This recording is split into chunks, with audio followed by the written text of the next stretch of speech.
Le fait que les humains ou n'importe quelle autre espèce existe sur notre planète est pas loin d'être incroyable. Une cellule, il y a des milliards d'années, a trouvé une source d'énergie pour survivre et se reproduire, et ses descendants aussi ont trouvé ce qu'il fallait pour survivre et se reproduire, et ainsi de suite. Tout en évoluant de millions de manières différentes, la vie est devenue capable de survivre à peu près n'importe où. Mais l'évolution cache un noir secret. La plupart des cellules ou des espèces en général ont disparu. Plus de 99% des espèces qui ont un jour existé sur la planète ont suivi la même voie que le pauvre dodo, ou que le paresseux géant, ou de milliards d'autres espèces. Mais qu'est-ce qui fait qu'une espèce s'en sorte ou pas ? Psst, Emma. Coucou, salut Adèle. Je suis un peu au milieu d'un enregistrement là. Je sais, mais j'ai justement un truc pour t'aider à mieux expliquer ton histoire d'espèces qui disparaissent. Le Minute Lab Evolution Simulator. C'est basé sur le monde de Blob que Justin, celui qui a la chaîne Primer sur YouTube, a programmé. C'est interactif et sympa. Ok. Ah oui, c'est vrai, je crois que j'ai oublié de vous dire où c'était. Adèle, tu veux pas attendre la fin de la vidéo ? Oui, c'est vrai, t'as raison. C'est juste que je suis super contente de te remplacer l'année prochaine. Ouais, bah tout le loup, hein. La place est prise pour le moment. Mais ok, vas-y, explique-nous comment ton truc pourrait nous aider à comprendre les extinctions. En fait, on peut l'utiliser pour créer des simulations pour différentes situations simples avec des blobs artificiels. Et faire disparaître des blobs virtuels, c'est moins gênant que des vraies espèces. On commence la simulation avec des blobs sur le bord du terrain, sur lequel on met une certaine quantité de nourriture. Les blobs ont tous des caractéristiques particulières qui peuvent évoluer avec chaque génération, comme la vitesse, la taille ou la capacité à détecter la nourriture.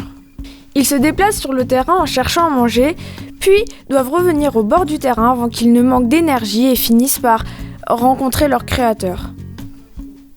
Si un blob trouve 2 boules de nourriture, il va se reproduire et formera un nouveau blob qui lui ressemblera beaucoup.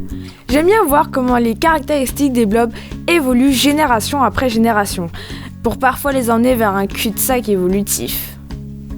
Oh, ok, ça a l'air cool ton truc. Et qu'est-ce que t'as trouvé à propos de la disparition de tes blobs ?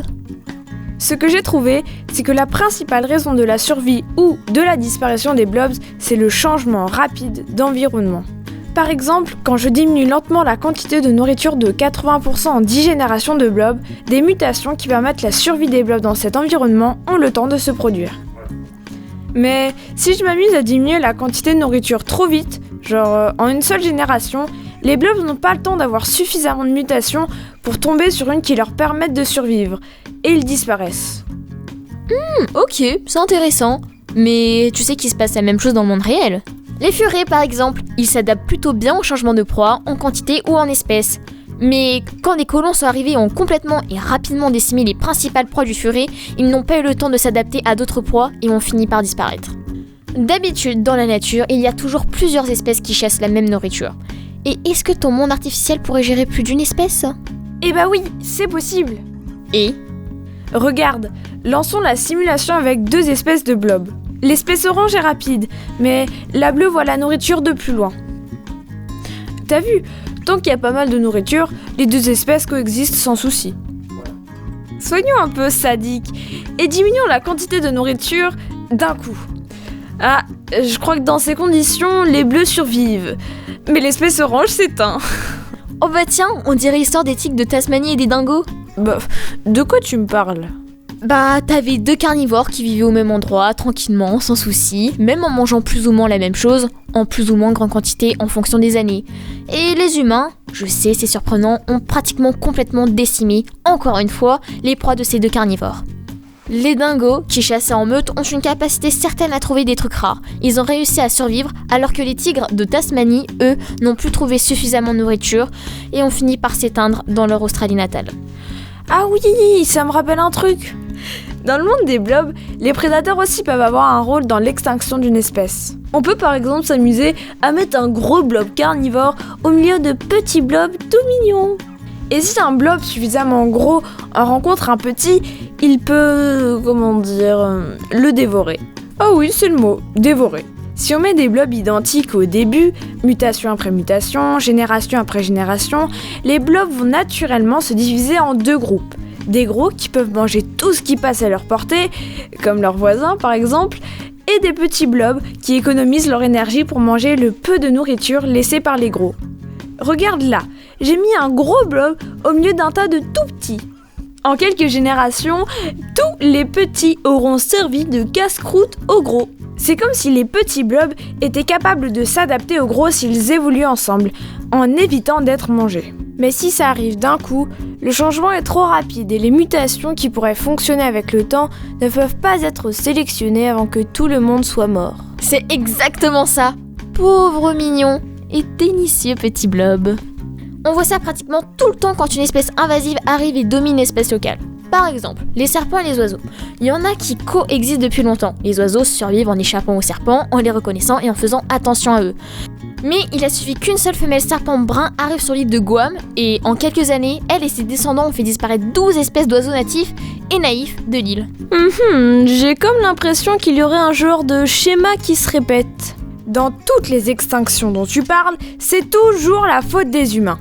Ah bah oui, faut dire qu'on est plutôt doué pour modifier l'environnement. On a un genre de super pouvoir, on change les choses tellement rapidement que l'évolution n'arrive même plus à suivre. Du coup, avec nous, les espèces semblent disparaître 10 fois plus vite qu'avant. Mais bon, on n'est pas les seuls méchants sur Terre, il y a aussi des trucs comme des météorites ou des aires glaciaires et eux font vraiment disparaître pratiquement toutes les espèces, pas juste quelques milliers comme nous. Bah ouais, mais en tout cas pour mes blobs, on dirait qu'il n'y a pas toujours de raison pour qu'ils disparaissent. Regarde, quand je lance la simulation, des fois les blobs se reproduisent pendant des centaines de générations. Mais des fois, avec les mêmes paramètres, ils disparaissent d'un coup, sans raison. Bah oui, mais c'est ça l'évolution. Des fois, quand une espèce se développe ou disparaît, c'est juste de la chance. Regarde, par exemple, ce genre de grosse bestiole, plutôt solitaire sur un énorme territoire. Un petit truc aléatoire peut facilement faire disparaître toute l'espèce. Ces ours des cavernes allaient bien pendant des dizaines de milliers d'années, même avec des humains dans le coin, et puis d'un coup, plus d'ours des cavernes du tout, et on ne sait pas du tout pourquoi. Oh, pas de bol pour les nounours. Sinon, j'ai peut-être un autre truc, mais c'est presque philosophique. Des fois, je laisse le simulateur en route pendant super longtemps. Les blobs font leur vie et évoluent tranquillement pendant des centaines ou des milliers de générations. Mais si je regarde, je sais pas, genre la 600e génération, ils sont vraiment différents de ceux du début. Regarde, par exemple là, plus un blob est rouge, plus il est rapide. On peut voir à quel point ils n'ont plus rien à voir avec la façon de vivre de ceux du début. Est-ce que je peux dire que ces blobs sont une nouvelle espèce ? Et du coup, est-ce que ça veut dire que la vieille espèce a disparu ? Ouais, on pourrait le dire. En fait, les extinctions, c'est pas toujours une destruction. Tiens, voilà les vaches. T'imagines bien qu'elles ont beaucoup changé par rapport aux aurochs que les hommes ont domestiqués il y a... longtemps. Les vaches sont plus petites et ont des mamelles plus grosses. Du coup, on considère d'habitude que ces deux espèces sont vraiment différentes. Et comme les aurochs ont disparu alors que les vaches sont visiblement toujours là, et qu'elles sont les descendantes directes des aurochs, est-ce que les aurochs ont vraiment disparu ? Et c'est la même chose pour tes blobs. La première espèce a disparu plutôt rapidement en fait. Mais avant, une petite partie a évolué en une nouvelle espèce, et encore, pour finir par former des milliards d'espèces. Et il en reste encore des millions actuellement qui battent des ailes, qui rampent, qui font ce genre de trucs, tout ça en partant d'un simple blob. Enfin, d'une cellule. Ouais, ok, bon.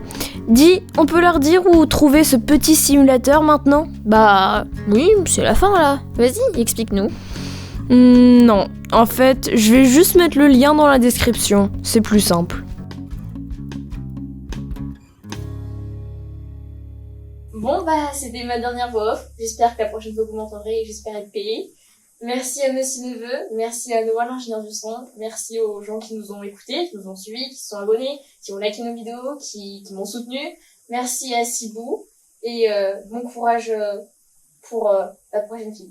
Au revoir.